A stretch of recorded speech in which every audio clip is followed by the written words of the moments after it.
Me llamo Paco Malparaíso y tengo mucha afición a la arqueología, a la historia local, y conocí a un hombre muy importante de Ribarroja que conoce mucho el Valencia la Bella y Pla de Nadal, todos los restos, y me introduje en esto. Este yacimiento es muy importante para Ribarroja y para la Comunidad Valenciana. Es un yacimiento militar, es época visigoda y se excava pues todos los años. Y estratégicamente tienen el río, el barranco, y está todo esto, toda la zona está romanizada. Esto lo descubrí cuando me junté con Enrique Jarabú, que es muy aficionado a todo esto, y aquí veníamos todos los sábados, veníamos. Y cuando yo vine con Enrique, se labraba con caballo, y el suelo había 2 dedos de cerámica.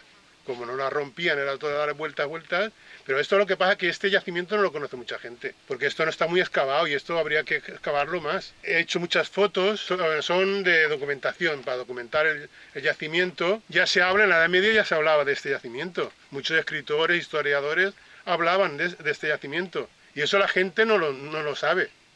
Y tiene que venir a conocerlo. Esto, toda la gente, Valencia la Bella, pero la gente no lo conoce. Y a la gente que quiera venir aquí a Ribarroja, esto no se lo tiene que perder.